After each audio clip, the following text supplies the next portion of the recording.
Da mesma forma que a gente aprendeu o sinalzinho de mais para representar o algoritmo da soma, da mesma forma que a gente aprendeu o sinalzinho de menos para representar o algoritmo, a operação da subtração, e assim por diante, a divisão, a multiplicação, a gente precisa conhecer esses novos símbolos aqui, ó.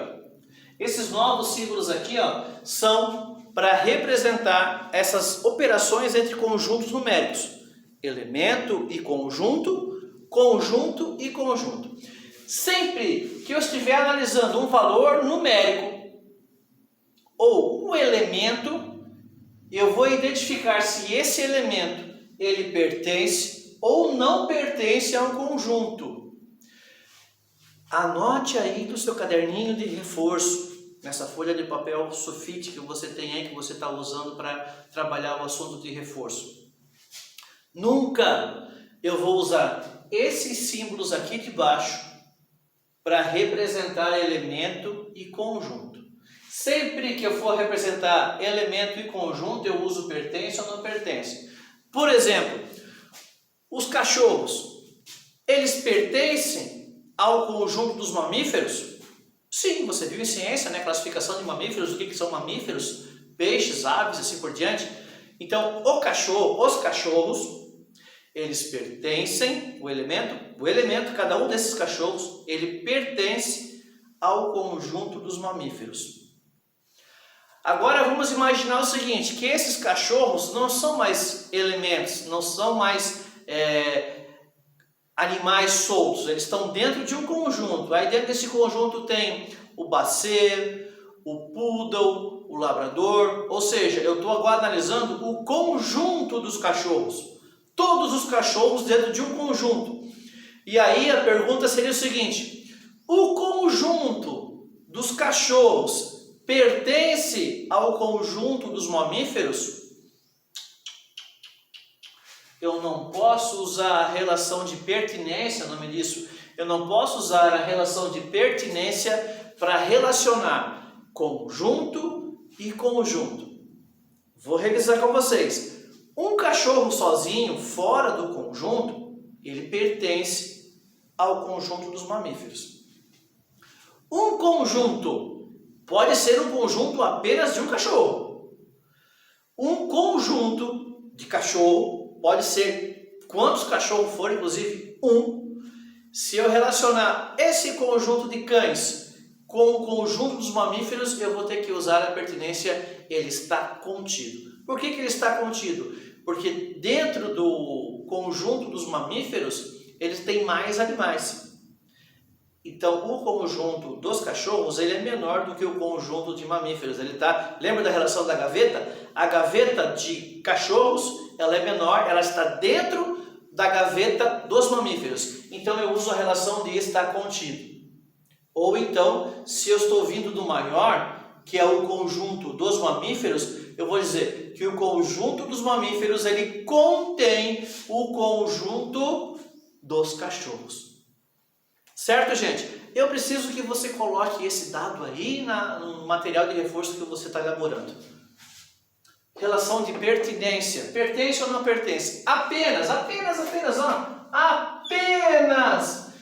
entre elemento e conjunto. Se esses elementos estiverem soltos, fora do conjunto, eu posso dizer que cada um desses elementos pertence a um determinado conjunto. Se eu estou vendo conjuntos, aí não, eu tenho que usar essa relação aqui de baixo que a gente vai se aprofundar bem agora. Confunde, um ou outro aluno ainda confunde esses símbolos aqui, ó. Ah, isso aqui parece um C. Então, se isso aqui parece um C, isso aqui é o C. Opa, eu esqueci de cortar aqui, perdão. Se isso aqui parece um C, então esse aqui é o contém. E esse aqui que não parece um C, porque ele está virado, está contido. Esquece que isso aqui se parece com um C. Se você colocar na cabeça que isso aqui parece um C, você vai se confundir. Sabe de onde surgiu esse símbolo aqui? Ó? Esse símbolo aqui surgiu que lá na Babilônia era um lugar de muito deserto. Então os matemáticos eles andavam muito sobre a areia. E quando todo mundo aqui já deve ter ido para a praia, né? Se não for, já brincou no parque onde tem areia, você percebe que ao andar na areia, a gente deixa a parte de trás do pé mais fixa, marcada, faz uma pegada mais funda na areia. Então esses símbolos aqui, ó, são os símbolos dos matemáticos caminhando, né? Ou de pastores caminhando sobre a areia. Então, esses símbolos aqui, ó, significa está contido. Eu nem vou escrever, você tem aí no seu livro e você está refazendo no material de apoio. Está contido. Ó, quando o teu calcanhar está indo, ó, a parte arredondada fica para trás. Então, ó, quando eu estou indo, está contido. Quando eu estou vindo, ó, agora eu vou andar para o outro lado. Quando eu estou voltando, aqui sim a relação é contém ou não contém. Esqueça que isso aqui parece com C. Lembre-se que isso aqui parece com calcanhar, mas não com C. Certo, Sérgio Mano? E a relação de conjuntos e conjuntos eu uso está contido, não está contido, contém e não contém. Então, analisando agora o conjunto dos mamíferos, o conjunto dos cães,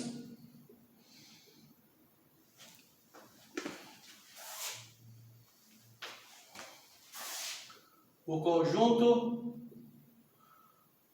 dos cães, o conjunto dos mamíferos, ele contém, se você pensou assim, está errado, o contém é quem está vindo, ó. O conjunto dos mamíferos contém o conjunto dos cães, que é menor. Eu estou indo, analisando, desse que está aqui, é sempre a relação da posição influencia. O conjunto dos mamíferos, ele contém o conjunto dos cães. Perfeito? Vamos inverter o conjunto aqui em cima? Então eu vou inverter aqui também.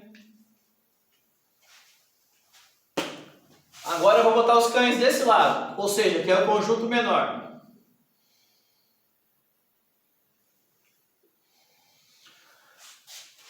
O conjunto dos cães é a gaveta que está dentro aqui, ó, dentro do gavetão maior que é dos mamíferos.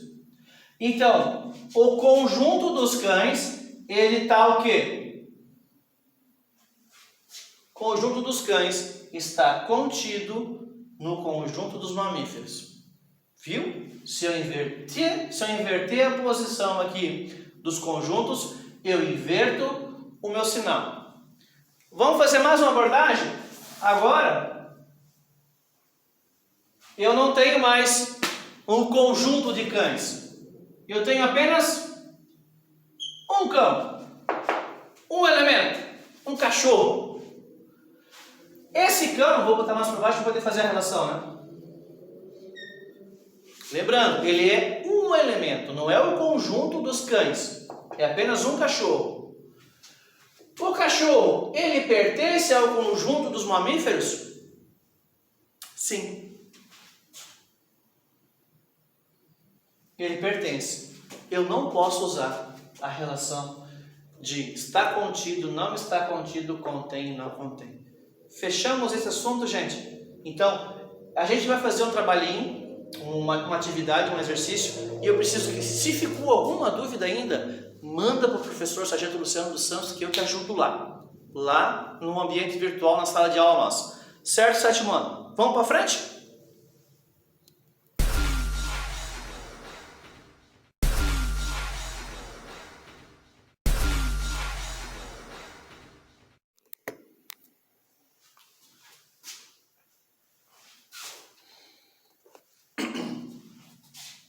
Então, sétimo ano, outro assunto que merece bastante aprofundamento também é o estudo de potência.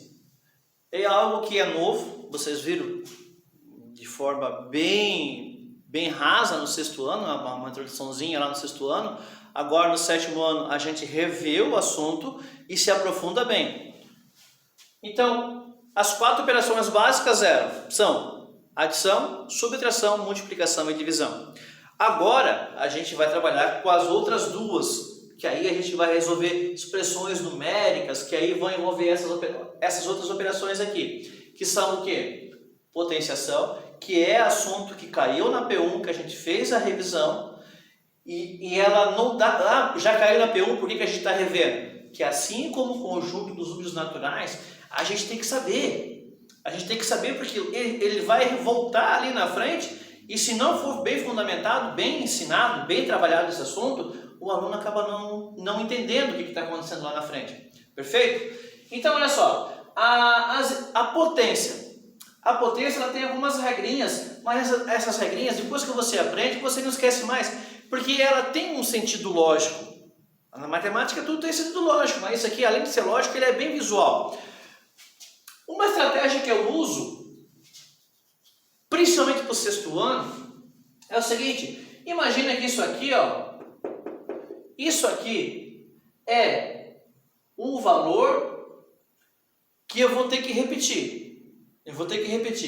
E ele vai repetir quantas vezes? Depende de quantas vezes a sua potência indicar. Então, uma das propostas mais simples que tem para resolver isso é esse aqui, ó. É a seguinte: vai embaixo do número, ou aqui mesmo, né? Mas cuida para não se confundir. Se eu vou multiplicar ele por ele 2 vezes, faz 2 tracinhos. Por que 2 tracinhos? Porque eu vou representar nesses traços aqui, ó, esse valor. 5. Entendeu a sacadinha? Se fosse 5, eu faria 5 tracinhos e preencheria esses tracinhos com os valores numéricos. Depois que você... Isso aqui é bem simplório, é bem ingênuo. Mas quando o valor aqui já é mais complicado, 5, 6, 7, se você fazer isso aqui, você não se perde na multiplicação. Aí, quando você vai multiplicando os termos aqui, você vai cancelando. Como aqui é fácil, né? Todo mundo já trabalhou com isso aqui lá no sexto ano. 5 ao quadrado é a mesma coisa que 5 vezes 5, ou seja, é 25. Base, o número grandão. Expoente é o valor que indica quantas vezes eu vou multiplicar a base por ela mesma. Tranquilo? Então fica a sugestão para você. Se você quiser usar esse método aqui, tranquilo, não há problema algum. Pode usar ele mentalmente, não precisa nem fazer no caderno se você quiser, mas é importante que você identifique o que está acontecendo. Outra ideia, que tem a ver com a regra da potência. Toda vez que eu tiver um expoente aqui, ó, que ele é par, a minha resposta vai ser positiva. O meu valor numérico final aqui vai ser positivo. Então, ó, que sinal que eu tinha aqui na frente? Ele está oculto, né? Ele está oculto, ó. Ele está oculto, mas ele está aqui. É mais. Então, eu estou multiplicando 5 positivo vezes 5 positivo. Se fosse 5 negativo vezes 5 negativo, a gente já vai chegar nesse exemplo aqui embaixo, pelo fato daqui ser um expoente par, eu já saberia que meu valor numérico seria positivo. Vamos ver esse exemplo aqui, ó. Tome cuidado. Esse menos aqui, ó. Esse menos não quer dizer que você está fazendo isso aqui, ó. Vamos fazer um exemplo lá, ó. Que você está fazendo menos 3 vezes menos 3. Parece estranho, mas você não está multiplicando menos 3 vezes menos 3. Você está multiplicando, ó, é como se estivesse assim, ó. O 3 está elevado ao quadrado, ou seja, o que na verdade eu estou multiplicando é isso daqui, ó. 3 vezes 3. 3 vezes 3 é quanto? É 9. Ok. Eu multipliquei 3 vezes 3, 9. Só que eu tenho esse sinal de negativo aqui, ó. Esse negativo, ele vai lá direto para o final. Ah, professor, mas o professor acabou de dizer que quando o expoente é par, a minha resposta é positiva. Sim, mas eu não estou operando esse sinal de menos aqui, ó. Esse sinal de menos aqui, ó, ele está trabalhando fora. Ele está dizendo o seguinte: primeiro faz a operação da potenciação, depois vem buscar aqui, que é o sinal de negativo. E aí você vai buscar o sinal de negativo e leva para lá. Quando a gente realizar esse caso aqui, ó, vai ficar bem nítido o que a gente está resolvendo. Perfeito, gente? Então, ó, quando eu tiver isto daqui, eu vou operar só o 3. E o sinal, ele vai direto lá para o final. Olha o que vai acontecer aqui, ó. Aqui, você está vendo que tem um parênteses separando? Ou seja, então aqui eu vou multiplicar menos 2 vezes menos 2. Isso mesmo. Tracinho, tracinho. Menos 2 aqui, menos 2 aqui, ó. E aí, para ficar elegante, para que eu não deixe dois sinais juntos, né? Não deixe dois sinais juntos, o sinal do negativo e o sinal da multiplicação, eu boto esse parênteses aqui, ó. Ó, esse sinal aqui está esperando aqui ainda, ó. Ele está esperando resolver isso daqui, que a gente vai fazer o estudo de expressões numéricas. A gente já viu superficialmente no sexto, agora no sétimo ano a gente mergulha mesmo. Então, ó, sinais iguais na multiplicação, regra de sinais iguais na multiplicação é igual? Menos com menos? É igual. Ficaria assim, né? Mais 2 vezes 2, 4. Ficaria assim essa parte da operação. Porém, o que eu tenho que fazer ainda? Lembra que eu tenho que resgatar? Ó? Opa, deixa eu puxar mais para cá para eu poder resgatar o sinal de negativo. Eu tenho que resgatar esse sinal de negativo, que eu não operei ele. Eu não trabalhei com esse sinal aqui. Eu trabalhei só com os sinais que pertenciam ao 2 negativo aqui da base. Então, olha como uma regra verdadeira. Se o meu índice é par, a resposta é positiva. Então, aqui deu positivo. Par, deu positivo. Só que antes dessa potência aqui, ó, eu tinha o sinal negativo, que eu só vou trabalhar com ele após eu resolver a potência. Então, o sinal veio aqui, ó, e ficou menos 4. Gente, isso a gente vai fazer na lista de atividade de vocês. A gente vai fixar bem esse conteúdo aqui. Não dá para confundir. Certo, sétimo ano? Vamos lá, outra regra primordial no caso de potenciação. Todo número elevado a zero é 1. Mas eu vou mostrar para vocês da onde que vem isso, tá? Eu vou mostrar para vocês logo em seguida. Primeiro a gente trabalha as regras, depois eu explico o porquê disso aqui. Então, se a regra está dizendo todo número elevado a zero é 1, se ele for negativo, ele também é 1. Também é 1. Olha só, o menos 3 está sendo elevado a zero. O menos 3, o valor numérico menos 3. Então, menos 3 elevado a zero é 1. E aqui?